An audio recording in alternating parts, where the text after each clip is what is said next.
بسم اللہ الرحمن الرحیم۔ السلام علیکم۔ حضرت ابو ہریرہ رضی اللہ تعالیٰ عنہ سے روایت ہے کہ رسول اللہ صلی اللہ علیہ وآلہ وسلم نے ارشاد فرمایا، ایمان کی 70 سے زیادہ شاخیں ہیں، ان میں سب سے افضل شاخ لا الہ الا اللہ کا کہنا ہے، اور ادنا شاخ تکلیف دینے والی چیزوں کا راستے سے ہٹانا ہے، اور حیا ایمان کی ایک اہم شاخ ہے۔ حضرت ابو بکر رضی اللہ تعالیٰ عنہ سے روایت ہے کہ رسول اللہ صلی اللہ علیہ وسلم نے ارشاد فرمایا، جو شخص اس کلمے کو قبول کر لے جس کو میں نے اپنے چچا ابو طالب پر ان کے انتقال کے وقت پیش کیا تھا اور انہوں نے اسے رد کر دیا تھا، وہ کلمہ اس شخص کے لیے نجات کا ذریعہ ہے۔ مسند احمد میں ہے۔ حضرت ابو ہریرہ رضی اللہ تعالیٰ عنہ سے روایت ہے کہ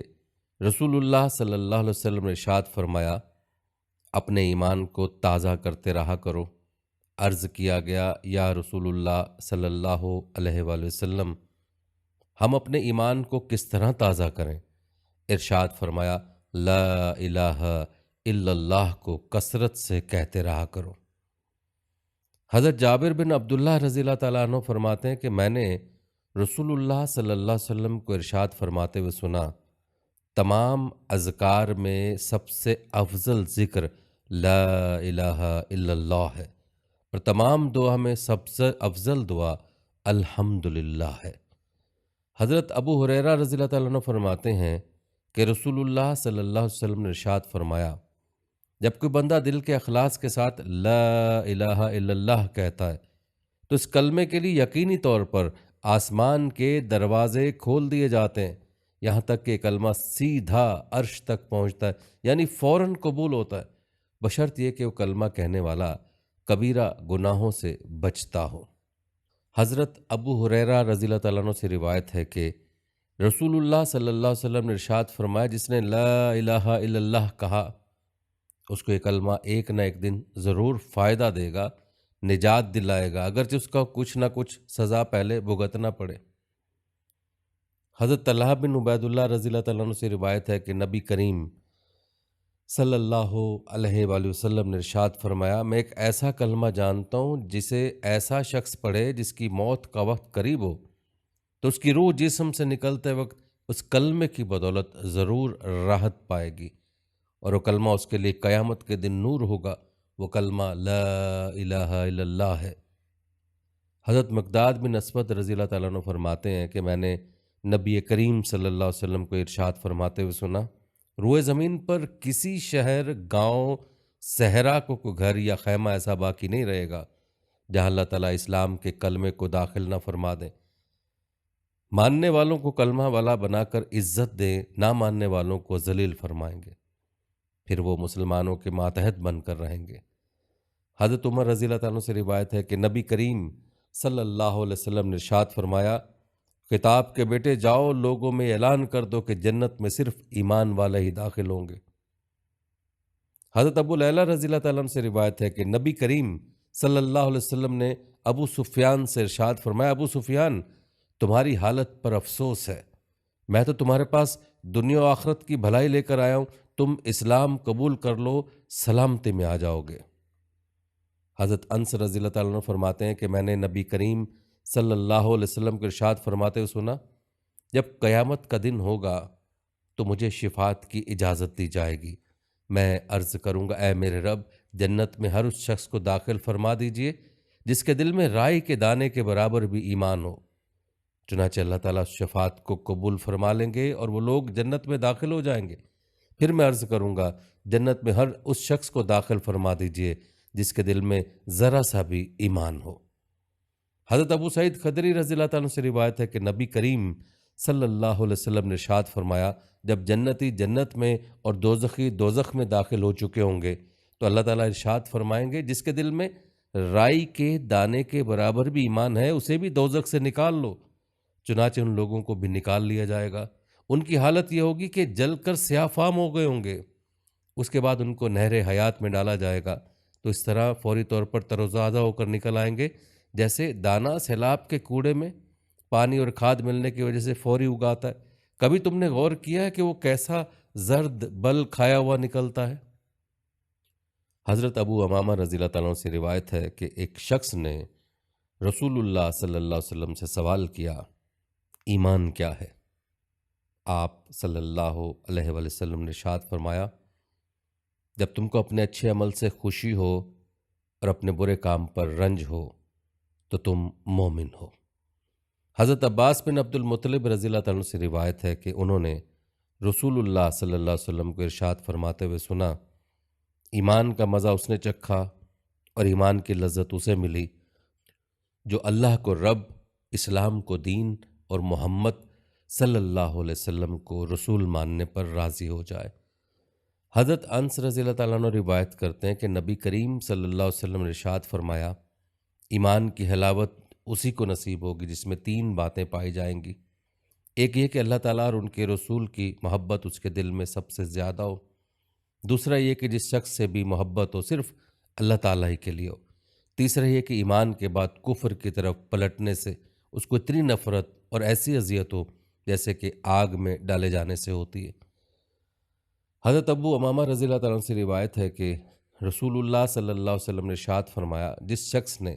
اللہ تعالیٰ ہی کے لیے کسی سے محبت کی اور اسی کے لیے دشمنی کی، اور جس کو دیا اللہ تعالیٰ ہی کے لیے دیا اور جس کو نہیں دیا اللہ تعالیٰ ہی کے لیے نہیں دیا، تو اس نے ایمان کی تکمیل کر لی۔ حضرت ابن عباس رضی اللہ تعالیٰ عنہ روایت کرتے ہیں کہ نبی کریم صلی اللہ علیہ وسلم نے ابو ذر رضی اللہ تعالیٰ عنہ سے ارشاد فرمایا، بتلاؤ ایمان کا کون سا کڑا زیادہ مضبوط ہے؟ حضرت ابو ذر رضی اللہ تعالیٰ عنہ نے عرض کیا، اللہ تعالیٰ اور اس کے رسول کو زیادہ علم ہے، لہٰذا آپ صلی اللہ علیہ وآلہ وسلم ہی ارشاد فرمائیں۔ آپ صلی اللہ علیہ وآلہ وسلم نے ارشاد فرمایا، اللہ تعالیٰ کے لیے باہمی تعلق و تعاون ہو اور اللہ تعالیٰ کے لیے کسی سے محبت ہو اور اللہ تعالیٰ ہی کے لیے کسی سے بغض و عداوت ہو۔ حضرت انس بن مالک رضی اللہ تعالیٰ عنہ روایت کرتے ہیں کہ رسول اللہ صلی اللہ علیہ وسلم نے ارشاد فرمایا، جس شخص نے مجھے دیکھا اور مجھ پر ایمان لایا اس کو تو ایک بار مبارکباد، اور جس نے مجھے نہیں دیکھا اور پھر مجھ پر ایمان لایا اس کو 7 بار یعنی بار بار مبارکباد۔ حضرت عبد الرحمن بن یزید رحمۃ اللہ علیہ فرماتے ہیں کہ حضرت عبداللہ رضی اللہ تعالیٰ عنہ کے سامنے کچھ لوگوں نے رسول اللہ صلی اللہ علیہ وسلم کے صحابہ اور ان کے ایمان کا تذکرہ چھیڑ دیا۔ اس پر حضرت عبداللہ رضی اللہ تعالیٰ عنہ نے فرمایا، رسول اللہ صلی اللہ علیہ وسلم کی صداقت ہر اس شخص کے سامنے جس نے آپ کو دیکھا تھا بالکل صاف اور واضح تھی۔ اس ذات کی قسم جس کے سوا کوئی معبود نہیں کہ سب سے افضل ایمان اس شخص کا ہے جس کا ایمان بن دیکھے ہو۔ پھر اس کے ثبوت میں انہوں نے الف لام میم ذالک الکتاب لا ریب فیہ سے یؤمنون بالغیب تک پڑھا۔ یہ کتاب ہے، اس میں کوئی شک و شبہ نہیں، متقیوں کے لیے ہدایت ہے جو غیب پر ایمان رکھتے ہیں۔ حضرت انس بن مالک رضی اللہ تعالیٰ عنہ بیان کرتے ہیں کہ رسول اللہ صلی اللہ علیہ وسلم نے ارشاد فرمایا، مجھے تمنا ہے کہ میں اپنے بھائیوں سے ملتا۔ صحابی رضی اللہ تعالیٰ عنہ نے عرض کیا، کیا ہم آپ کے بھائی نہیں ہیں؟ آپ صلی اللہ علیہ وآلہ وسلم نے ارشاد فرمایا، تم میرے ساتھی ہو، میرے بھائی وہ ہیں جو مجھے دیکھے بغیر مجھ پر ایمان لائیں گے۔ مسند احمد میں حضرت ابو موسیٰ رضی اللہ تعالیٰ عنہ سے روایت ہے کہ رسول اللہ صلی اللہ علیہ وسلم نے ارشاد فرمایا، 3 شخص ایسے ہیں جن کے لیے دوہرا ثواب ہے۔ ایک وہ شخص جو اہل کتاب میں سے ہو، یہودی ہو یا عیسائی، اپنے نبی پر ایمان لائے، پھر محمد صلی اللہ علیہ وسلم پر بھی ایمان لائے، اور دوسرا وہ غلام جو اللہ تعالیٰ کے حقوق بھی ادا کرے اور اپنے آقاؤں کے حقوق بھی ادا کرے۔ تیسرا وہ شخص جس کی کوئی باندی ہو اور اس نے اس کی خوب اچھی تربیت کی ہو، اسے خوب اچھی تعلیم دیو، پھر اسے آزاد کر کے اس سے شادی کر لیو، تو اس کے لیے دوہرا اجر ہے۔ حضرت اوسط رحمۃ اللہ علیہ فرماتے ہیں کہ حضرت ابو بکر رضی اللہ تعالیٰ عنہ نے ہمارے سامنے بیان کرتے فرمایا، 1 سال پہلے رسول اللہ صلی اللہ علیہ وسلم میرے کھڑے ہونے کی اسی جگہ خطبے کے لیے کھڑے ہوئے تھے۔ یہ کہہ کر حضرت ابو بکر رضی اللہ تعالیٰ عنہ رو پڑے، پھر فرمایا، اللہ تعالیٰ سے اپنے لیے عافیت مانگا کرو، کیونکہ ایمان و یقین کے بعد عافیت سے بڑھ کر کسی کو کوئی نعمت نہیں دی گئی۔ حضرت عبداللہ بن عمرو بن عاص رضی اللہ عنہ سے روایت ہے کہ نبی کریم صلی اللہ علیہ وآلہ وسلم نے ارشاد فرمایا، اس امت کی اصلاح کی ابتدا یقین اور دنیا سے بے رغبتی کی وجہ سے ہوئی، اور اس کی بربادی کی ابتدا بخل اور لمبی امیدوں کی وجہ سے ہوگی۔ حضرت عمر بن خطاب رضی اللہ تعالیٰ عنہ سے روایت ہے کہ رسول اللہ صلی اللہ علیہ وسلم نے ارشاد فرمایا، اگر تم اللہ تعالیٰ پر اس طرح توکل کرنے لگو جیسا کہ توکل کا حق ہے، تو تمہیں اس طرح روزی دی جائے گی جس طرح پرندوں کو روزی دی جاتی ہے۔ وہ صبح خالی پیٹ نکلتے ہیں اور شام بھرے پیٹ واپس آتے ہیں۔ حضرت معاذ رضی اللہ تعالیٰ عنہ سے روایت ہے کہ نبی کریم صلی اللہ علیہ وسلم سے دریافت کیا گیا کہ اعمال میں کون سا عمل سب سے افضل ہے؟ آپ صلی اللہ علیہ وسلم نے ارشاد فرمایا، اعمال میں سب سے افضل عمل اللہ تعالیٰ پر ایمان لانا جو اکیلے ہیں، پھر جہاد کرنا، پھر مقبول حج۔ ان اعمال اور باقی اعمال کی فضیلت کا اتنا فرق ہے جتنا کہ مشرق و مغرب کے درمیان فاصلے کا فرق ہے۔ حضرت ابو امامہ رضی اللہ تعالیٰ عنہ فرماتے ہیں کہ رسول اللہ صلی اللہ علیہ وسلم کے صحابہ نے ایک دن آپ صلی اللہ علیہ وسلم کے سامنے دنیا کا ذکر کیا تو رسول اللہ صلی اللہ علیہ وسلم نے ارشاد فرمایا، غور سے سنو، دھیان دو، یقیناً سادگی ایمان کا حصہ ہے، یقیناً سادگی ایمان کا حصہ ہے۔ حضرت عمرو بن ابسہ رضی اللہ تعالیٰ عنہ سے روایت ہے کہ انہوں نے رسول اللہ صلی اللہ علیہ وسلم سے دریافت کیا، کون سا عمل افضل ہے؟ ارشاد فرمایا، وہ ایمان جس کے ساتھ ہجرت ہو۔ انہوں نے دریافت کیا، ہجرت کیا ہے؟ ارشاد فرمایا، ہجرت یہ ہے کہ تم برائی کو چھوڑ دو۔ مسند احمد میں حضرت سفیان بن عبداللہ ثقفی رضی اللہ تعالیٰ عنہ فرماتے ہیں کہ میں نے عرض کیا، یا رسول اللہ، مجھے اسلام کی کوئی ایسی جامع بات بتا دیجئے کہ آپ کے بتانے کے بعد پھر اس سلسلے میں مجھے کسی دوسرے سے پوچھنے کی ضرورت باقی نہ رہے۔ آپ صلی اللہ علیہ وآلہ وسلم نے ارشاد فرمایا، تم یہ کہو کہ میں اللہ تعالیٰ پر ایمان لایا، پھر اس بات پر قائم رہو۔ حضرت عبداللہ بن عمرو بن عاص رضی اللہ تعالیٰ عنہ سے روایت ہے کہ رسول اللہ صلی اللہ علیہ وسلم نے ارشاد فرمایا، ایمان تمہارے دلوں میں اس طرح پرانا اور کمزور ہو جاتا ہے جس طرح کپڑا پرانا ہو جاتا ہے، لہٰذا اللہ تعالیٰ سے دعا کیا کرو کہ تمہارے دلوں میں ایمان کو تازہ رکھے۔ حضرت ابو ہریرہ رضی اللہ تعالیٰ عنہ سے روایت ہے کہ رسول اللہ صلی اللہ علیہ وسلم نے ارشاد فرمایا، اللہ تعالیٰ نے میری امت کے ان وسوسوں کو معاف فرما دیا ہے جو ایمان اور یقین کے خلاف یا گناہ کے بارے میں ان کے دل میں بغیر اختیار کے آئیں، جب تک کہ ان وسوسوں کے مطابق عمل نہ کر لیں یا ان کو زبان پر نہ لائیں۔ حضرت ابو ہریرہ رضی اللہ تعالیٰ عنہ فرماتے ہیں، چند صحابہ رضی اللہ تعالیٰ عنہ نبی کریم صلی اللہ علیہ وسلم کی خدمت میں حاضر ہوئے اور عرض کیا، ہمارے دلوں میں بعض ایسے خیالات آتے ہیں کہ ان کو زبان پر لانا ہم بہت برا سمجھتے ہیں۔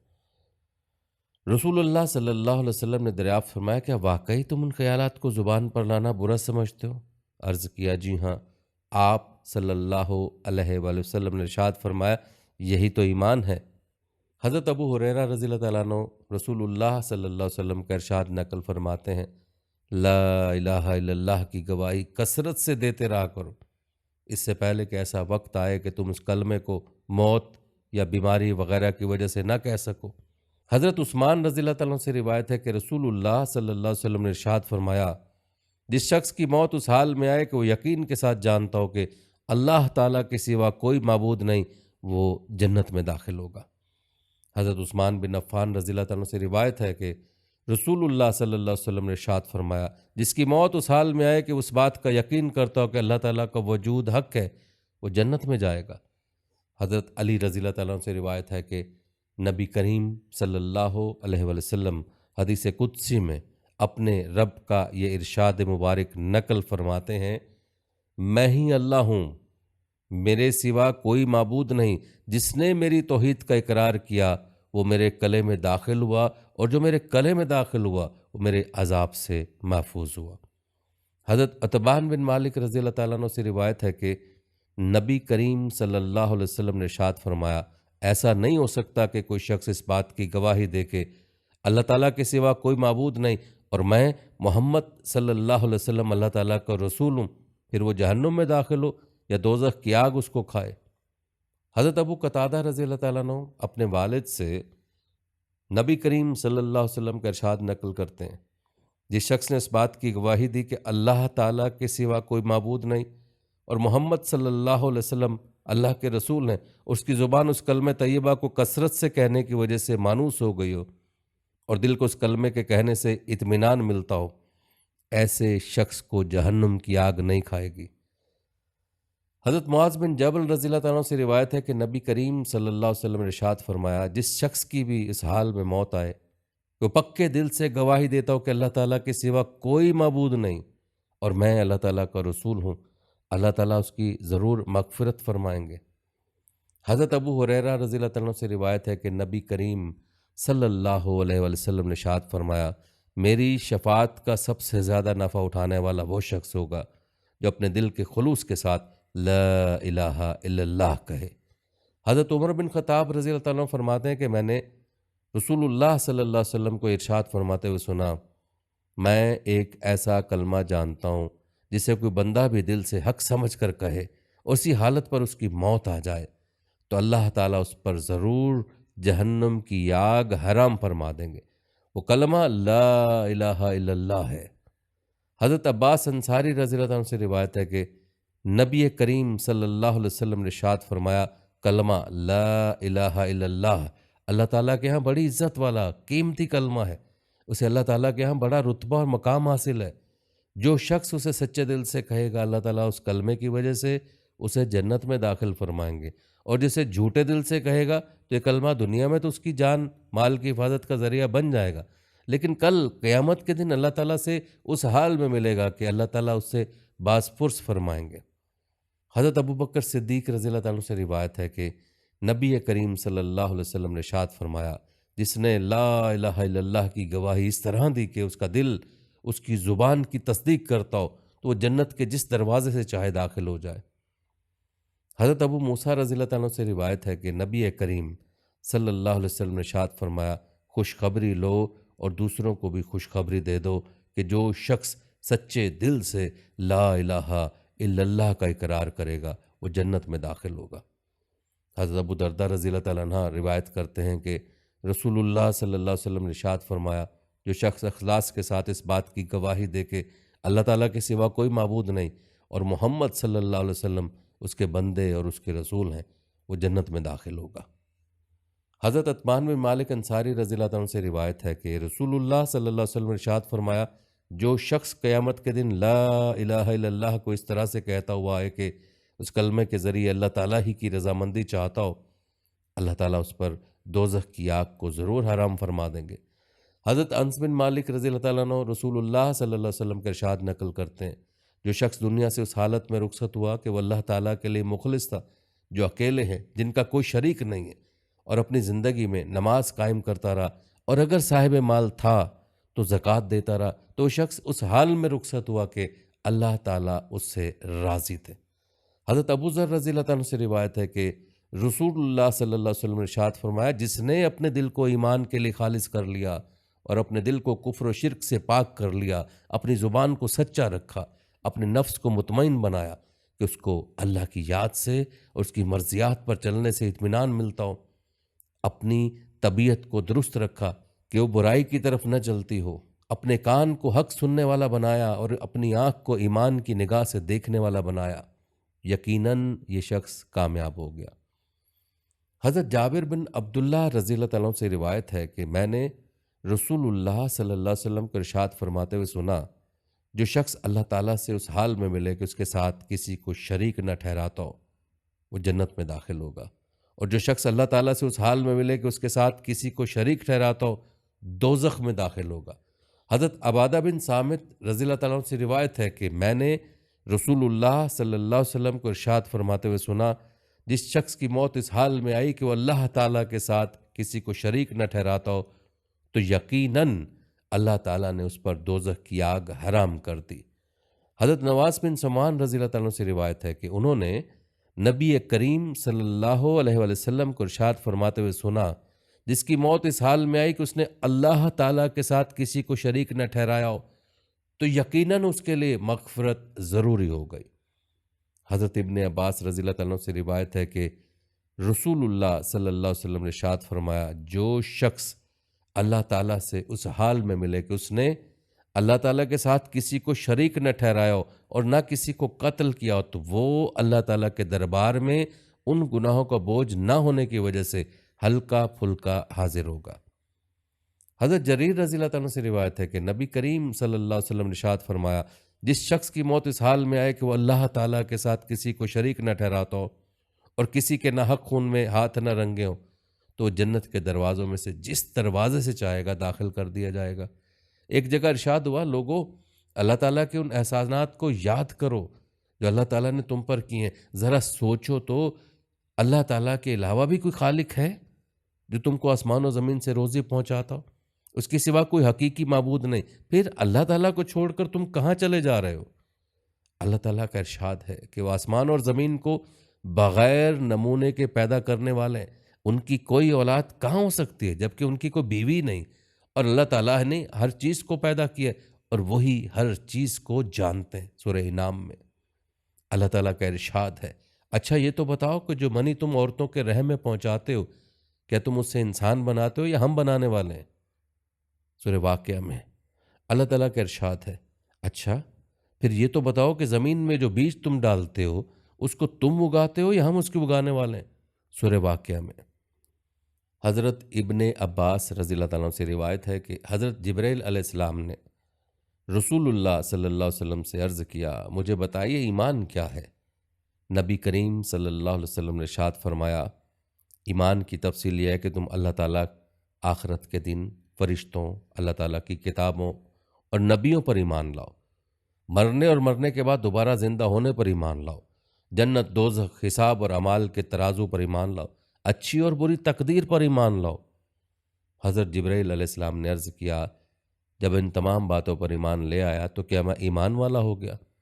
آپ صلی اللہ علیہ وسلم نے ارشاد فرمایا، جب تم ان چیزوں پر ایمان لے آئے تو تم ایمان والے بن گئے۔ مسند احمد میں حضرت ابو ہریرہ رضی اللہ عنہ سے روایت ہے کہ نبی کریم صلی اللہ علیہ وسلم نے ارشاد فرمایا، ایمان یہ ہے کہ تم اللہ تعالیٰ کو، ان کے فرشتوں کو اور آخرت میں اللہ تعالیٰ سے ملنے اور اس کے رسولوں کو حق جانو اور حق مانو، اور مرنے کے بعد دوبارہ اٹھائے جانے کو حق جانو، حق مانو۔ بخاری شریف میں حضرت عمر بن خطاب رضی اللہ تعالیٰ عنہ سے روایت ہے کہ انہوں نے نبی کریم صلی اللہ علیہ وسلم کو ارشاد فرماتے ہوئے سنا، جس شخص کی موت اس حال میں آئے کہ وہ اللہ تعالیٰ پر اور قیامت کے دن پر ایمان رکھتا ہو، اس سے کہا جائے گا کہ تم جنت کے 8 دروازوں میں سے جس سے چاہو داخل ہو جاؤ۔ حضرت عبداللہ بن مسعود رضی اللہ تعالیٰ عنہ روایت کرتے ہیں کہ رسول اللہ صلی اللہ علیہ وسلم نے ارشاد فرمایا، انسان کے دل میں ایک خیال تو شیطان کی طرف سے آتا ہے اور ایک خیال فرشتے کی طرف سے آتا ہے۔ شیطان کی طرف سے آنے والا خیال یہ ہوتا ہے کہ وہ برائی پر اور حق کو جھٹلانے پر ابھارتا ہے۔ فرشتے کی طرف سے آنے والا خیال یہ ہوتا ہے کہ وہ نیکی اور حق کی تصدیق پر ابھارتا ہے۔ لہٰذا جو شخص اپنے اندر نیکی اور حق کی تصدیق کا خیال پائے، اس کو سمجھنا چاہیے کہ یہ اللہ تعالیٰ کی طرف سے ہدایت ہے اور اس پر اس کو شکر کرنا چاہیے۔ اور جو شخص اپنے اندر دوسری کیفیت شیطانی خیال پائے تو اس کو چاہیے کہ شیطان مردود سے اللہ تعالیٰ کی پناہ مانگے۔ پھر رسول اللہ صلی اللہ علیہ وسلم نے قرآن کریم کی تلاوت فرمائی، جس کا ترجمہ یہ ہے، شیطان تمہیں فکر سے ڈراتا ہے اور گناہ کے لیے اکساتا ہے۔ حضرت ابو درداء رضی اللہ تعالیٰ عنہ فرماتے ہیں کہ رسول اللہ صلی اللہ علیہ وسلم نے ارشاد فرمایا، اللہ تعالیٰ کی عظمت دل میں بٹھاؤ، وہ تمہیں بخش دیں گے۔ حضرت ابو موسیٰ اشعری رضی اللہ تعالیٰ عنہ فرماتے ہیں کہ نبی کریم صلی اللہ علیہ وسلم نے ایک موقع پر ہمیں 5 باتیں ارشاد فرمائیں۔ اللہ تعالیٰ سوتا نہیں اور سونا اس کی شان کے مناسب بھی نہیں، روزی کو کم اور کشادہ فرماتا ہے، اس کے پاس رات کے اعمال دن سے پہلے اور دن کے اعمال رات سے پہلے پہنچ جاتے ہیں، اس کے اور مخلوق کے درمیان پردہ اس کا نور ہے، اگر وہ یہ پردہ اٹھا دے تو اللہ تعالیٰ کی ذات کا نور ساری ہی مخلوق کو جلا ڈالے۔ حضرت ابن عباس رضی اللہ تعالیٰ عنہ سے روایت ہے کہ رسول اللہ صلی اللہ علیہ وسلم نے ارشاد فرمایا، اللہ تعالیٰ نے جب سے اسرافیل علیہ السلام کو پیدا فرمایا ہے، وہ دونوں پاؤں برابر کیے کھڑے ہیں، نظر اوپر نہیں اٹھاتے، ان کے اور پروردگار کے درمیان نور کے 70 پردے ہیں، ہر پردہ ایسا ہے کہ اگر اسرافیل اس کے قریب بھی جائیں تو جل کر راکھ ہو جائیں۔ حضرت زرارہ بن نوفی رضی اللہ تعالیٰ عنہ سے روایت ہے کہ رسول اللہ صلی اللہ علیہ وسلم نے حضرت جبریل علیہ السلام سے پوچھا، کیا تم نے اپنے رب کو دیکھا ہے؟ سن کر جبرائیل کانپ اٹھے اور عرض کیا، اے محمد صلی اللہ علیہ وآلہ وسلم، میرے اور ان کے درمیان تو نور کے 70 پردے ہیں، اگر میں کسی ایک کے نزدیک بھی جاؤں تو جل جاؤں۔ حضرت ابو ہریرہ رضی اللہ عنہ سے روایت ہے کہ رسول اللہ صلی اللہ علیہ وسلم ایک حدیث قدسی میں اپنے رب کا ارشاد مبارک نقل فرماتے ہیں، تم خرچ کرو میں تمہیں دوں گا۔ پھر رسول اللہ صلی اللہ علیہ وسلم نے ارشاد فرمایا، اللہ تعالیٰ کا ہاتھ یعنی اس کا خزانہ بھرا ہوا ہے، رات اور دن کا مسلسل خرچ اس خزانے کو کم نہیں کرتا۔ کیا تم نہیں دیکھتے کہ جب سے اللہ تعالیٰ نے آسمان و زمین کو پیدا کیا اور اس سے بھی پہلے جب کہ ان کا عرش پانی پر تھا کتنا خرچ کیا، اس کے باوجود ان کے خزانے میں کچھ کمی نہیں؟ انہی کے ہاتھ میں انصاف کا ترازو ہے جس سے وہ لوگوں کو پست و بلند کرتا ہے۔ حضرت ابو ہریرہ رضی اللہ تعالیٰ عنہ نبی کریم صلی اللہ علیہ وسلم سے روایت کرتے ہیں کہ آپ صلی اللہ علیہ وسلم نے ارشاد فرمایا، اللہ تعالیٰ قیامت کے دن زمین کو اپنے قبضے میں لے لیں گے اور آسمانوں کو اپنے داہنے ہاتھ میں لپیٹیں گے، پھر فرمائیں گے کہ میں ہی بادشاہ ہوں، کہاں ہے زمین کے بادشاہ؟ حضرت ابو ذر رضی اللہ تعالیٰ عنہ رسول اللہ صلی اللہ علیہ وسلم سے روایت کرتے ہیں کہ آپ صلی اللہ علیہ وسلم نے ارشاد فرمایا، میں وہ چیزیں دیکھتا ہوں جو تم نہیں دیکھتے اور وہ باتیں سنتا ہوں جو تم نہیں سنتے۔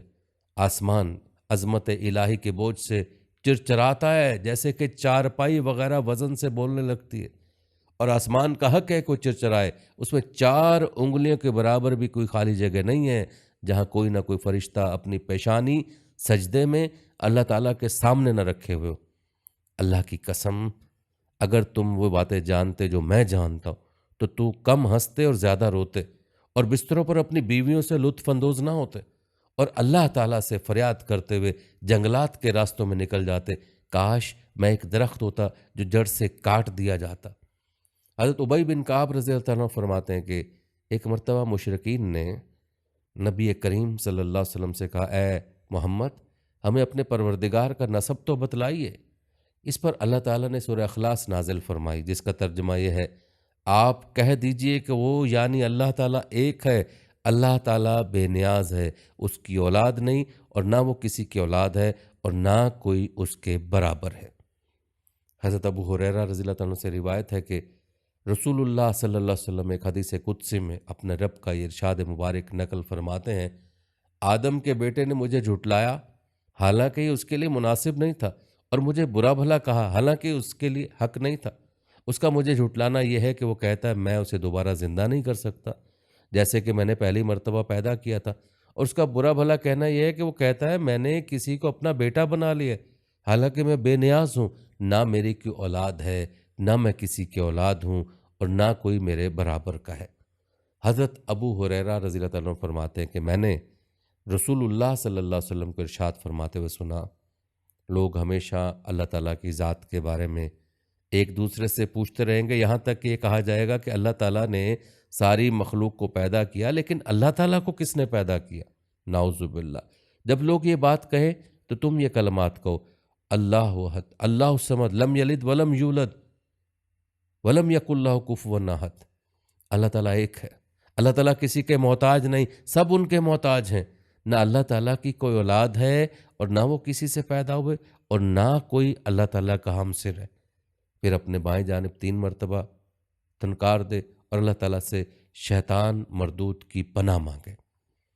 حضرت ابو ہریرہ رضی اللہ عنہ سے روایت ہے کہ رسول اللہ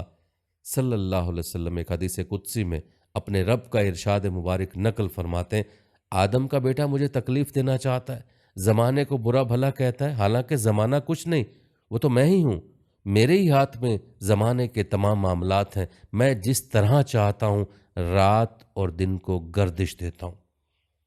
حضرت ابو موسیٰ اشعری رضی اللہ عنہ سے روایت ہے کہ رسول اللہ صلی اللہ علیہ وسلم نے ارشاد فرمایا، تکلیف دہ بات سن کر اللہ تعالیٰ سے زیادہ برداشت کرنے والا کوئی نہیں ہے۔ مشرکین اس کے لیے بیٹا ثابت کرتے اور پھر بھی وہ انہیں عافیت دیتا ہے اور روزی عطا کرتا ہے۔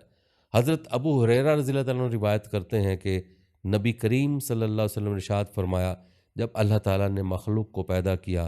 تو لوح محفوظ میں لکھ دیا، میری رحمت میرے غصے سے بڑھی ہوئی ہے، یہ تحریر اللہ تعالیٰ کے پاس عرش پر موجود ہے۔ حضرت ابو ہریرہ رضی اللہ تعالیٰ عنہ رسول اللہ صلی اللہ علیہ وسلم سے روایت کرتے ہیں کہ آپ صلی اللہ علیہ وسلم نے ارشاد فرمایا، اگر مومن کو اس سزا کا صحیح علم ہو جائے جو اللہ تعالیٰ کے یہاں نافرمانوں کے لیے، تو اس کی جنت کی کوئی امید نہ رکھے، اور اگر کافر کو اللہ تعالیٰ کی اس رحمت کا صحیح علم ہو جائے جو اللہ تعالیٰ کے یہاں ہے تو اس کو جنت سے کوئی نا امید نہ ہو۔ حضرت ابو ہریرہ رضی اللہ تعالیٰ عنہ رسول اللہ صلی اللہ علیہ وسلم سے روایت فرماتے ہیں کہ اللہ تعالیٰ کے یہاں 100 رحمتیں ہیں، اس نے ان میں سے ایک رحمت جن و انس، جانوروں اور کیڑے مکوڑوں کے درمیان اتاری ہے۔ اسی ایک حصے کی وجہ سے وہ ایک دوسرے پر نرمی اور رحم کرتے ہیں، اسی کی وجہ سے وحشی جانور اپنے بچے پر شفقت کرتا ہے۔ اور اللہ تعالیٰ نے 99 رحمتوں کو قیامت کے دن کے لیے رکھا ہے کہ ان کے ذریعے اپنے بندوں پر رحم فرمائیں گے۔ ایک روایت میں ہے کہ جب قیامت کا دن ہوگا تو اللہ تعالیٰ اپنی 99 رحمتوں کو اس دنیاوی رحمت کے ساتھ ملا کر مکمل فرمائیں گے، پھر 100 کی رحمتوں کے ذریعے اپنے بندوں پر رحم فرمائیں گے۔ حضرت عمر بن خطاب رضی اللہ عنہ سے روایت ہے کہ رسول اللہ صلی اللہ علیہ وسلم کے پاس کچھ قیدی لائے گئے۔ ان میں سے ایک عورت پر نظر پڑی جو اپنا بچہ تلاش کرتی پھر رہی تھی۔ جو ہی اسے بچہ ملا تو اس نے اسے اٹھا کر اپنے پیٹ سے لگا لیا اور دودھ پلایا۔ نبی کریم صلی اللہ علیہ وسلم نے ہم سے مخاطب ہو کر فرمایا، تمہارا کیا خیال ہے، یہ عورت اپنے بچے کو آگ میں ڈال سکتی ہے؟ ہم نے عرض کیا، اللہ کی قسم نہیں، خصوصاً جب کہ اس بچے کو آگ میں نہ ڈالنے کی قدرت بھی ہے، کوئی مجبوری نہیں۔ اس پر آپ صلی اللہ علیہ وسلم نے ارشاد فرمایا، یہ عورت اپنے بچے پر جتنا رحم و پیار کرتی ہے، اللہ تعالیٰ اپنے بندوں پر اس سے کہیں زیادہ رحم و پیار کرتے ہیں۔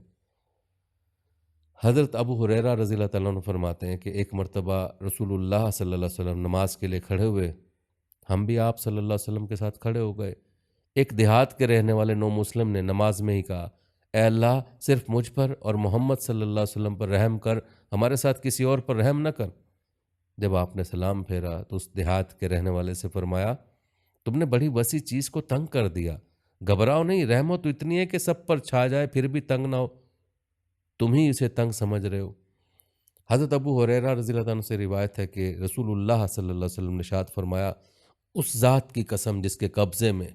محمد صلی اللہ علیہ وسلم کی جان ہے، لوگوں میں سے کوئی شخص خواہ وہ یہودی ہو یا نصرانی ایسا نہیں جو میری نبوت کی خبر سننے پھر اس دین پر ایمان نہ لائے جس کو دے کر مجھے بھیجا گیا، اور اسی حال پر مر جائے تو یقیناً وہ دوزخیوں میں ہوگا۔ حضرت ابو موسیٰ رضی اللہ تعالیٰ عنہ روایت فرماتے ہیں کہ نبی کریم صلی اللہ علیہ وسلم نے ارشاد فرمایا، میری اور اس دین کی مثال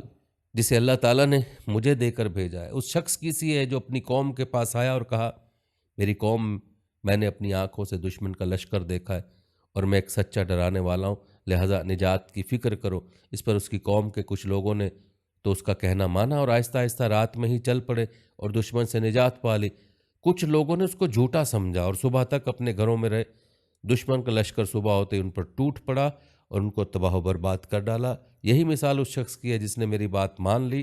اور میرے لائے وہ دین کی پیروی کی، وہ نجات پا گیا، اور یہی مثال اس شخص کی ہے جس نے میری بات نہ مانی، اس دین کو جھٹلا دیا جس کو میں لے کر آیا، وہ ہلاک ہو گیا۔ حضرت ابو ہریرہ رضی اللہ عنہ سے روایت ہے کہ رسول اللہ صلی اللہ علیہ وسلم نے ارشاد فرمایا، میری ساری امت جنت میں جائے گی سوائے ان لوگوں کے جو انکار کر دیں۔ صحابہ رضی اللہ عنہ نے دریافت کیا، یا رسول اللہ صلی اللہ علیہ وسلم، جنت میں سے جانے سے کون انکار کر سکتا ہے؟ آپ صلی اللہ علیہ وسلم نے جواب میں ارشاد فرمایا، جس نے میری اطاعت کی وہ جنت میں داخل ہوا، اور جس نے میری نافرمانی کی یقیناً اس نے جنت میں جانے سے انکار کر دیا۔ حضرت عبداللہ بن عمر رضی اللہ عنہ سے روایت ہے کہ رسول اللہ صلی اللہ علیہ وسلم نے ارشاد فرمایا، کوئی شخص اس وقت تک کامل ایمان والا نہیں ہو سکتا جب تک کہ اس کی نفسانی چاہتیں اس دین کے تابع نہ ہو جائیں جس کو میں لے کر آیا ہوں۔ حضرت انس بن مالک رضی اللہ عنہ سے روایت ہے کہ رسول اللہ صلی اللہ علیہ وسلم نے مجھے ارشاد فرمایا، میرے بیٹے، اگر تم صبح شام ہر وقت اپنے دل کی کیفیت بنا سکتے ہو کہ تمہارے دل میں کسی کے بارے میں ذرا بھی کھوٹ نہ ہو تو ضرور ایسا کرو۔ پھر آپ صلی اللہ علیہ وسلم نے ارشاد فرمایا، میرے بیٹے، یہ بات میری سنت میں سے ہے، اور جس نے میری سنت کو زندہ کیا اس نے مجھ سے محبت کی، اور جس نے مجھ سے محبت کی میرے ساتھ جنت میں ہوگا۔ حضرت انس بن مالک رضی اللہ عنہ فرماتے ہیں کہ رسول اللہ صلی اللہ علیہ وسلم کی عبادت کے بارے میں پوچھنے کے لیے 3 شخص ازواج مطہرات کے پاس آئے۔ جب ان لوگوں کو رسول اللہ صلی اللہ علیہ وسلم کی عبادت کا حال بتایا گیا تو انہوں نے آپ کی عبادت کو تھوڑا سمجھا اور کہا، ہمارا رسول صلی اللہ علیہ وسلم سے کیا مقابلہ، اللہ تعالیٰ نے آپ کی اگلی پچھلی لغزشیں اگر ہوں بھی تو معاف فرما دیں۔ ان میں سے ایک نے کہا، میں ہمیشہ رات بھر نماز پڑھوں گا، دوسرے نے کہا، میں ہمیشہ روزہ رکھا کروں گا اور کبھی ناغہ نہیں ہونے دوں گا، تیسرے نے کہا، میں عورتوں سے دور رہوں گا، کبھی نکاح نہیں کروں گا۔ ان میں آپس میں یہ گفتگو ہو رہی تھی کہ اتنے میں ان کے پاس رسول اللہ صلی اللہ علیہ وسلم تشریف لے آئے اور فرمایا، کیا تم لوگوں نے یہ بات کہی ہے؟ غور سے سنو، اللہ تعالیٰ کی قسم، میں تم میں سب سے زیادہ اللہ تعالیٰ سے ڈرنے والا ہوں اور تم میں سب سے زیادہ تقوی اختیار کرنے والا ہوں، لیکن میں روزہ رکھتا ہوں اور نہیں بھی رکھتا، نماز پڑھتا ہوں اور سوتا بھی ہوں، اور عورتوں سے نکاح بھی کرتا ہوں، یہی میرا طریقہ ہے، لہٰذا جس نے میرے طریقے سے اعتراض کیا وہ مجھ سے نہیں۔ حضرت ابو ہریرہ رضی اللہ تعالیٰ عنہ نبی کریم صلی اللہ علیہ وسلم کا ارشاد نقل فرماتے ہیں، جس نے میرے طریقے کو میری امت کے بگاڑ کے وقت مضبوطی سے تھامے رکھا اسے شہید کا ثواب ملے گا۔ حضرت مالک بن انس رحمۃ اللہ علیہ فرماتے ہیں کہ مجھے یہ روایت پہنچی کہ رسول اللہ صلی اللہ علیہ وسلم نے ارشاد فرمایا، میں نے تمہارے پاس دو چیزیں چھوڑی ہیں، جب تک تم ان کی مضبوطی سے پکڑے رہو گے ہرگز گمراہ نہیں ہوگے،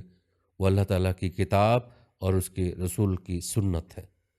حضرت ارباز بن ساریہ رضی اللہ تعالیٰ عنہ روایت فرماتے ہیں کہ رسول اللہ صلی اللہ علیہ وسلم نے ہمیں ایک دن صبح کی نماز کے بعد ایسے مؤثر انداز میں نصیحت فرمائی کہ آنکھوں سے آنسو جاری ہو گئے اور دلوں میں خوف پیدا ہو گیا۔ ایک شخص نے عرض کیا، یہ تو رخصت ہونے والے کی نصیحت معلوم ہوتی ہے، پھر آپ ہمیں کسی چیز کی وصیت فرماتے ہیں؟ آپ صلی اللہ علیہ وسلم نے ارشاد فرمایا، میں تمہیں اللہ تعالیٰ سے ڈرتے رہنے کی اور امیر کی بات سننے اور ماننے کی وصیت کرتا ہوں، اگرچہ وہ امیر حبشی غلام ہو۔ تم میں جو میرے بعد زندہ رہے گا وہ میرے اختلافات دیکھے گا۔ تم دین میں نئی نئی باتیں پیدا کرنے سے بچو، کیونکہ ہر نئی بات گمراہی ہے، لہذا تم ایسا زمانہ پاؤ تو میری اور ہدایت یافتہ خلفائے راشدین کی سنت کو لازم پکڑو اور اس کو دانتوں سے مضبوطی کے ساتھ تھامے رکھو۔ حضرت عبداللہ بن عباس رضی اللہ عنہ سے روایت ہے کہ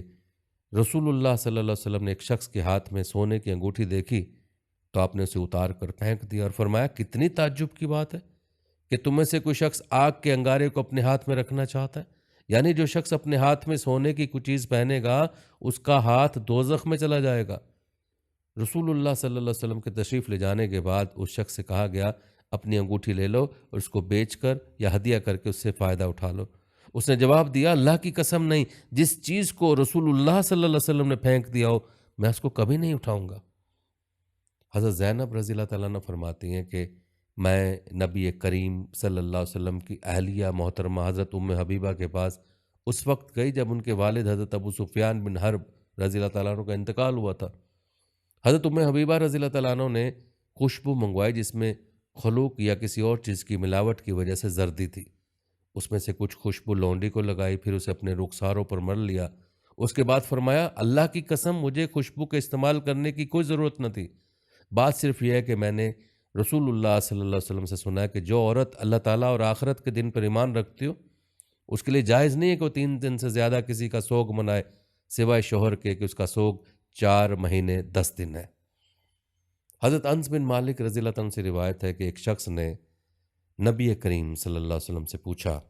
قیامت کب آئے گی؟ آپ نے ارشاد فرمایا کہ قیامت کے لیے تم نے کیا تیار کر رکھا ہے؟ اس نے عرض کیا، میں نے قیامت کے لیے نہ تو زیادہ نفلی نمازیں، نہ زیادہ نفلی روزے تیار کیے ہیں اور نہ زیادہ صدقہ۔ ہاں ایک بات ہے کہ اللہ تعالیٰ اور اس کے رسول سے محبت رکھتا ہوں۔ آپ صلی اللہ علیہ وسلم نے ارشاد فرمایا، تو پھر قیامت میں تم انہی کے ساتھ ہوگے جن سے تم نے دنیا میں محبت رکھی۔ حضرت ابو ہریرہ رضی اللہ عنہ سے روایت ہے کہ رسول اللہ صلی اللہ علیہ وسلم نے ارشاد فرمایا، میری امت میں مجھ سے زیادہ محبت رکھنے والے لوگوں میں سے وہ بھی ہیں جو میرے بعد آئیں گے، ان کی آرزو ہوگی کہ کاش وہ اپنا گھر بار اور مال سب قربان کر کے کسی طرح مجھ کو دیکھ لیتے۔ حضرت ارباز بن ساریہ رضی اللہ تعالیٰ عنہ روایت فرماتے ہیں کہ میں نے رسول اللہ صلی اللہ علیہ وسلم کو ارشاد فرماتے ہوئے سنا، بلا شبہ میں اللہ تعالیٰ کا بندہ اور آخری نبی ہوں۔ حضرت ابو ہریرہ رضی اللہ تعالیٰ عنہ رسول اللہ صلی اللہ علیہ وسلم کا ارشاد نقل فرماتے ہیں کہ میری اور مجھ سے پہلے انبیاء علیہ السلام کی مثال ایسی ہے جیسے ایک شخص نے گھر بنایا اور اس میں ہر طرح کا حسن اور خوبصورتی پیدا کی ہو، لیکن گھر کے کسی کونے میں ایک اینٹ کی جگہ چھوڑ دیو۔ اب لوگ مکان کے چاروں طرف گھومتے ہیں، مکان کی خوشنمائی کو پسند کرتے ہیں، لیکن یہ بھی کہتے جاتے ہیں یہاں پر ایک اینٹ کیوں نہ رکھی گئی، تو میں ہی وہ اینٹ ہوں اور میں آخری نبی ہوں۔ حضرت ابو دردہ رضی اللہ عنہ سے روایت ہے کہ نبی کریم صلی اللہ علیہ وسلم نے ارشاد فرمایا، ہر چیز کی ایک حقیقت ہے، کوئی بندہ اس وقت تک ایمان کی حقیقت کو نہیں پہنچ سکتا جب تک کہ اس کا پختہ یقین یہ نہ ہو کہ جو حالات اس کو پیش آئے ہیں وہ آنے ہی تھے اور جو حالات اس پر نہیں آئے وہ آ ہی نہیں سکتے تھے۔ حضرت عبد الرحمن بن عمرو بن عاص رضی اللہ تعالیٰ عنہ فرماتے ہیں کہ میں نے رسول اللہ صلی اللہ علیہ وسلم کو ارشاد فرماتے ہوئے سنا، اللہ تعالیٰ نے زمین و آسمان بنانے سے 50,000 سال پہلے تمام مخلوقات کی تقدیریں لکھ دیں۔ اس وقت اللہ تعالیٰ کا عرش پانی پر تھا۔ حضرت ابو درداء رضی اللہ تعالیٰ عنہ سے روایت ہے کہ رسول اللہ صلی اللہ علیہ وسلم نے ارشاد فرمایا، اللہ تعالیٰ ہر بندے کی 5 باتیں لکھ کر فارغ ہو چکے ہیں: اس کی موت کا وقت، اس کا عمل اچھا ہو یا برا، اس کے دفن ہونے کی جگہ، اس کی عمر اور اس کا رزق۔ حضرت عبداللہ بن عمرو بن عاص رضی اللہ عنہ سے روایت ہے کہ نبی کریم صلی اللہ علیہ وسلم نے ارشاد فرمایا، کوئی شخص اس وقت تک مومن نہیں ہو سکتا جب تک کہ ہر اچھی بری تقدیر پر کہ وہ اللہ کی طرف سے ایمان نہ رکھے۔ حضرت علی رضی اللہ تعالیٰ عنہ سے روایت ہے کہ رسول اللہ صلی اللہ علیہ وسلم نے ارشاد فرمایا، کوئی بندہ مومن نہیں ہو سکتا جب تک 4 چیزوں پر ایمان نہ لے آئے: اس بات کی گواہی دے کہ اللہ تعالیٰ کے سوا کوئی ذات عبادت و بندگی کے لائق نہیں، اور میں محمد صلی اللہ علیہ وسلم اللہ تعالیٰ کا رسول ہوں، انہوں نے مجھے حق دے کر بھیجا ہے۔ مرنے پر ایمان لائے، مرنے کے بعد دوبارہ اٹھائے جانے پر ایمان لائے،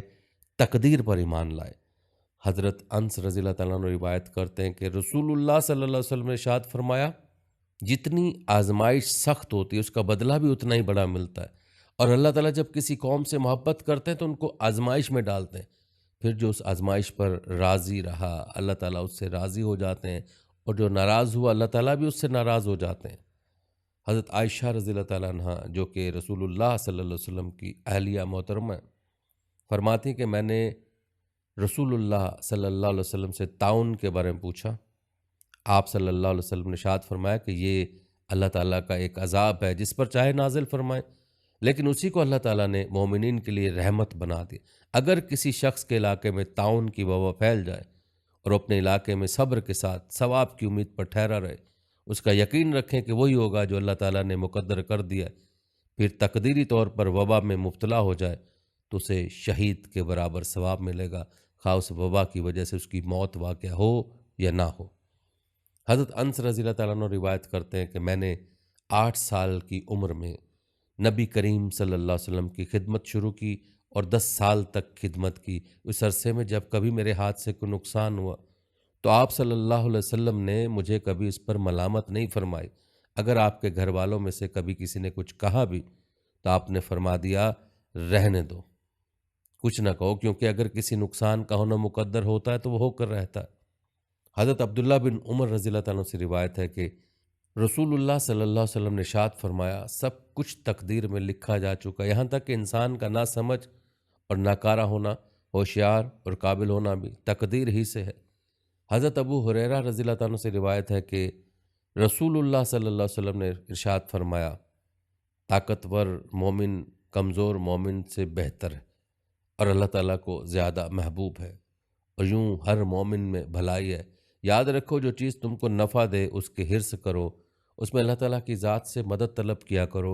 اور ہمت نہ ہارو، اور اگر تمہیں کوئی نقصان پہنچ جائے تو یہ نہ کہو اگر میں ایسا کر لیتا تو ایسا اور ایسا ہو جاتا، البتہ یہ کہو کہ اللہ تعالیٰ کی تقدیر یوں ہی تھی اور انہوں نے جو چاہا کیا، کیونکہ اگر کا لفظ شیطان کے کام کا دروازہ کھول دیتا ہے۔ حضرت ابن مسعود رضی اللہ تعالیٰ عنہ سے روایت ہے کہ رسول اللہ صلی اللہ علیہ وسلم نے ارشاد فرمایا، جبرائیل علیہ السلام نے اللہ تعالیٰ کے حکم سے میرے دل میں یہ بات ڈالی ہے کہ جب تک کوئی شخص اپنا مقدر رزق پورا نہیں کر لیتا وہ ہرگز نہیں مر سکتا، لہٰذا اللہ تعالیٰ سے ڈرتے رہو اور حاصل کرنے میں صاف ستھرے طریقے اختیار کرو۔ ایسا نہ ہو کہ رزق کی تاخیر تم کو رزق کی تلاش میں اللہ تعالیٰ کی نافرمانی پر آمادہ کر دے، کیونکہ تمہارا رزق اللہ تعالیٰ کے قبضے میں ہے، اور جو چیز ان کے قبضے میں ہو وہ صرف ان کی فرمانبرداری سے ہی حاصل کی جا سکتی ہے۔ حضرت مستورد بن شداد رضی اللہ تعالیٰ عنہ فرماتے ہیں کہ رسول اللہ صلی اللہ علیہ وسلم نے ارشاد فرمایا، اللہ تعالیٰ کی قسم، دنیا کی مثال آخرت کے مقابلے میں ایسے ہے جیسے تم میں سے کوئی شخص اپنی انگلی دریا میں ڈال کر نکالے، پھر دیکھے کہ پانی کی کتنی مقدار انگلی پر لگی ہوئی ہے، یعنی جس طرح انگلی پر لگا ہوا پانی بہت تھوڑا ہے، ایسی ہی دنیا کی زندگی آخرت کے مقابلے میں بہت تھوڑی ہے۔ حضرت شداد بن اوس رضی اللہ تعالیٰ عنہ سے روایت ہے کہ نبی کریم صلی اللہ علیہ وسلم نے ارشاد فرمایا، سمجھدار آدمی وہ ہے جو اپنے نفس کا محاسبہ کرتا رہے اور موت کے بعد کے لیے عمل کرے، اور نہ سمجھ آدمی وہ ہے جو نفس کی خواہشوں پر چلے اور اللہ تعالیٰ سے امیدیں رکھے کہ اللہ تعالیٰ بڑے معاف فرمانے والے ہیں۔ حضرت عبداللہ بن عمر رضی اللہ تعالیٰ روایت کرتے ہیں کہ میں 10 آدمیوں کی ایک جماعت کے ساتھ حاضر ہوا۔ انصار میں سے ایک صاحب نے کھڑے ہو کر عرض کیا، اللہ کے نبی، لوگوں میں سب سے زیادہ سمجھدار اور محتاط آدمی کون ہے؟ رسول اللہ صلی اللہ علیہ وسلم نے ارشاد فرمایا، جو شخص سب سے زیادہ موت کو یاد کرنے والا ہو اور موت کے آنے سے پہلے سب سے زیادہ موت کی تیاری کرنے والا ہو، جو لوگ ایسا کریں وہی سمجھدار ہیں۔ یہی لوگ ہیں جنہوں نے دنیا کی شرافت اور آخرت کی عزت حاصل کر لی۔ حضرت محمود بن لبید رضی اللہ تعالیٰ عنہ نبی کریم صلی اللہ علیہ وآلہ وسلم کا ارشاد نقل فرماتے ہیں کہ 2 چیزیں ایسی ہیں جن کو آدمی پسند نہیں کرتا۔ پہلی چیز موت ہے، حالانکہ موت اس کے لیے فتنے سے بہتر ہے، یعنی مرنے کی وجہ سے آدمی دین کو نقصان پہنچانے والے فتنوں سے محفوظ ہو جاتا ہے۔ اور دوسری چیز مال کا کم ہونا، جس کو آدمی پسند نہیں کرتا، حالانکہ مال کی کمی آخرت کے حساب کو بہت کم کرنے والی ہے۔ حضرت ابو سلمہ رضی اللہ تعالیٰ عنہ فرماتے ہیں کہ میں نے رسول اللہ صلی اللہ علیہ وسلم کے ارشاد فرماتے ہوئے سنا، جو شخص اللہ تعالیٰ سے اس حال میں ملے کہ اس بات کی گواہی دیتا ہو کہ اللہ تعالیٰ کے سوا کوئی عبادت کے لائق نہیں اور حضرت محمد صلی اللہ علیہ وسلم اللہ تعالیٰ کے رسول ہیں، اور اس حال میں ملے کہ مرنے کے بعد دوبارہ اٹھائے جائے اور حساب و کتاب پر ایمان لایا ہو، وہ جنت میں داخل ہوگا۔ حضرت ام دردہ رضی اللہ تعالیٰ عنہ فرماتی ہیں کہ میں نے ابو دردہ سے عرض کیا کہ آپ اور لوگوں کی طرح اپنے مہمانوں کی مہمان نوازی کرنے کے لیے مال کیوں نہیں کماتے؟ انہوں نے فرمایا کہ میں نے رسول اللہ صلی اللہ علیہ وسلم کو ارشاد فرماتے ہوئے سنا ہے کہ تمہارے سامنے ایک مشکل گھاٹی ہے، اس پر زیادہ بوجھ والے آسانی سے نہ گزر سکیں گے، اس لیے میں چاہتا ہوں کہ اس گھاٹی سے گزرنے کے لیے ہلکا پھلکا رہوں۔ حضرت عثمان بن عفان رضی اللہ تعالیٰ عنہ سے روایت ہے کہ نبی کریم صلی اللہ علیہ وسلم جب میت کے دفن سے فارغ ہو جاتے تو قبر کے پاس کھڑے ہو جاتے اور ارشاد فرماتے کہ اپنے بھائی کے لیے اللہ تعالیٰ سے مغفرت کی دعا کرو اور یہ مانگو کہ اللہ تعالیٰ اس کو سوالات کے جوابات میں ثابت قدم رکھیں، کیونکہ اس وقت اس سے پوچھ گچھ ہو رہی ہے۔ حضرت انس رضی اللہ عنہ سے روایت ہے کہ رسول اللہ صلی اللہ علیہ وسلم نے ارشاد فرمایا، قیامت اس وقت تک نہیں آئے گی جب تک کہ ایسا برا وقت نہ آ جائے کہ دنیا میں اللہ اللہ بالکل نہ کہا جائے۔ ایک اور حدیث میں اس طرح ہے کہ کسی ایسے شخص کے ہوتے ہوئے قیامت قائم نہیں ہوگی جو اللہ اللہ کہتا ہو۔ حضرت عبداللہ رضی اللہ تعالیٰ عنہ سے روایت ہے کہ نبی کریم صلی اللہ علیہ وسلم نے ارشاد فرمایا، قیامت بدترین آدمیوں پر قائم ہوگی۔ حضرت ابو سعید رضی اللہ تعالیٰ عنہ سے روایت ہے کہ رسول اللہ صلی اللہ علیہ وسلم نے ارشاد فرمایا، میں کیسے خوش اور چین سے رہ سکتا ہوں، حالانکہ سور والے فرشتے نے سور کو منہ میں لے لیا ہے، اس نے کان لگا رکھا ہے کہ کب اس کو سور کی پھونک دینے کا حکم ہو اور وہ پھونک دے۔ صحابہ رضی اللہ تعالیٰ نے اس بات کو بھاری محسوس کیا تو آپ صلی اللہ علیہ وسلم نے ارشاد فرمایا، حسبنا اللہ و نعم الوکیل، اللہ توکلنا کہتے رہا کرو، اللہ تعالیٰ ہمارے لیے کافی ہے اور وہ بہترین کام بنانے والے ہیں، اللہ تعالیٰ ہی پر ہم نے بھروسہ کیا۔ حضرت ابو ہریرہ رضی اللہ عنہ سے روایت ہے کہ رسول اللہ صلی اللہ علیہ وسلم نے ارشاد فرمایا، قیامت کے دن لوگ 3 قسموں میں اٹھائے جائیں گے، پیدل چلنے والے، سوار، منہ کے بل چلنے والے۔ عرض کیا گیا، یا رسول اللہ صلی اللہ علیہ وآلہ وسلم، منہ کے بل کس طرح چل سکیں گے؟ آپ صلی اللہ علیہ وسلم نے ارشاد فرمایا، جب اللہ نے انہیں پاؤں کے بل چلایا ہے، وہ ان کو منہ کے بل چلانے پر بھی یقیناً قدرت رکھتے۔ اچھی طرح سمجھ لو، یہ لوگ اپنے منہ کے ذریعے ہی زمین کے ہر ٹیلے اور ہر کانٹے سے بچیں گے۔ حضرت عدی بن حاتم رضی اللہ تعالیٰ عنہ سے روایت ہے کہ رسول اللہ صلی اللہ علیہ وسلم نے ارشاد فرمایا، قیامت کے دن تم میں سے ہر شخص سے اللہ تعالیٰ اس طرح کلام فرمائیں گے کہ درمیان میں کوئی ترجمان نہیں ہوگا۔ اس وقت بندہ بے بسی سے ادھر ادھر دیکھے گا، جب اپنی داہنی جانب دیکھے گا تو اپنے اعمال کے سوا سے کچھ نظر نہ آئے گا، جب اپنی بائیں جانب دیکھے گا تو اپنے اعمال کے سوا کچھ نظر نہ آئے گا، اور جب اپنے سامنے دیکھے گا تو آگ کے علاوہ کچھ نظر نہ آئے گا۔ لہٰذا دوزخ کی آگ سے بچو، اگرچہ خشک کھجور کے ٹکڑے کو صدقہ کرنے کے ذریعے ہی سے ہو۔ ناظرین، یہ تھی ہماری آج کی ویڈیو۔ اگلی ویڈیو تک کے لیے اجازت دیجیے۔ اللہ نگہبان۔